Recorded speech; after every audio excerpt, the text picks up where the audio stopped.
actually rules the world? Michelle believes headlines rules the world, or in other words, the media. His channel was specifically created to explain the definition and importance of a narrative. For years, he has seen master manipulators use narratives as weapons of mass destruction. That is why we see so much chaos all over the world.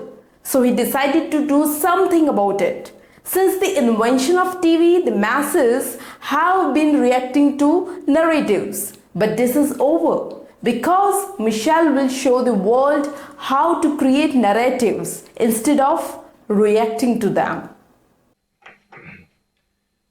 Those who spend lots of time listening to main influencers on social media will often hear the word narrative. So it's very important to understand what these influencers mean when they use that term, because here lies the key to shifting the world back to a more positive vibration. A good example of a narrative, a good example of this age of propaganda, a good example of a narrative in this age of propaganda would be the portrait painted and broadcasted to the four corners of the earth after the collapse of the World Trade Center. Nobody really knows what happened on that day, but one thing's for sure, everybody agreed on the same story. So that's a narrative. A story that the mainstream media agrees on, and then they bombard us with it 24 hours a day, all the time, so that our mind accepts the narrative.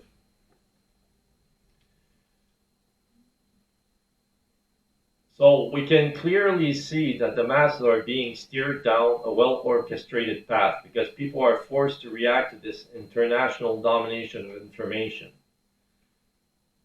Like if this is the narrative that everybody sees, then we're going to be driven in the direction that the creator of the narrative wants us to go down, right?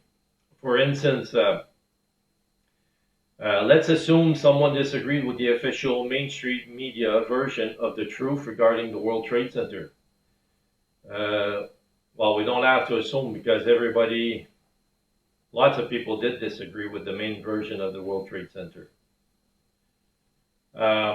There were hundreds of skeptics, and all these skeptics were forced to go into full detective mode for months after the event.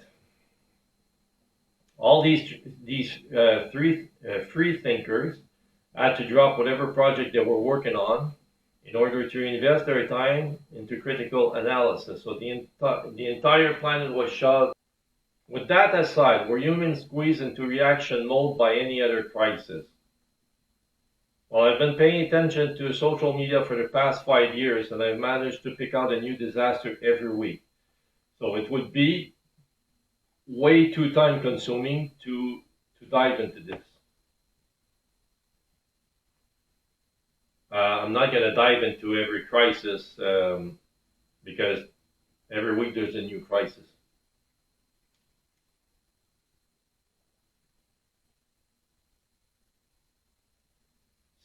Such a negative grip on humanity probably goes back to the invention of TV. I was close to being brain dead in my early 20s, but I can still remember detecting trauma on my parents every time they finished watching the evening news. So this started before social media. The news is negative and it affects people. I noticed that a lot more damage had been inflicted on the masses when around the year 2015 worldwide insanity was spreading so fast that it sort of became necessary for me to use social media. But instead of just using Twitter, I was studying every post for many hours a day and then going back and forth between Twitter and YouTube. This is when I realized that the main influencers were not influencers at all. They were just reacting to what was being posted on Twitter, or in other words, reacting to the narrative. So what I'm explaining here is that influencers believe they are influencers, but they're being influenced themselves by other influencers, like, you know, those who are at the top and they want to push a certain narrative, and then they force the whole world to react to that narrative. So what I've noticed is that the influencers, they're always reacting to what is promoted, like to what is mainstream media. So in a sense, this social media is becoming mainstream media. So someone has to create the narrative, not react to the narrative. But before you can do that, you have to understand what a narrative is.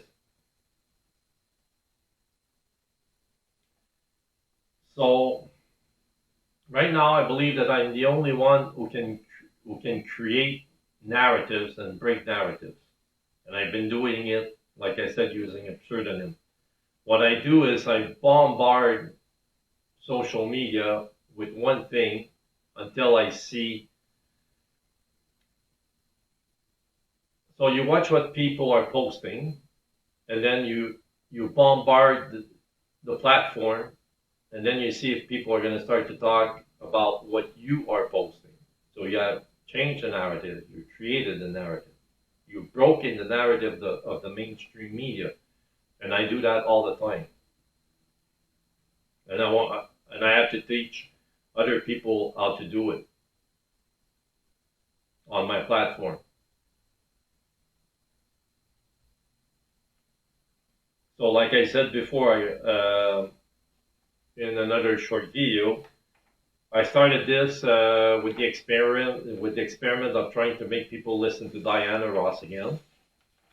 I posted the song "Ain't No Mountain Higher" for hours, and until people starting to post that again. Right now,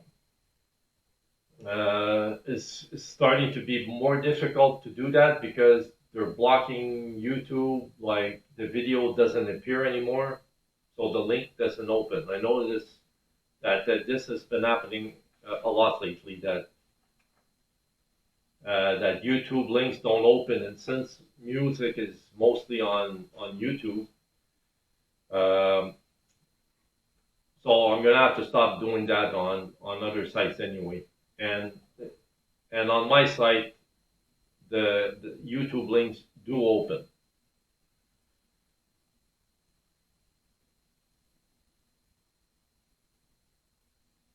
So right now, after testing my magic for years, I sincerely believe that I'm the only person on earth who can destroy nihilism and bring back the world to a more peaceful vibration. And that's why I'm asking some funding. And it's not a joke. I really do believe that I'm the only one who can do this. And I don't want to do this.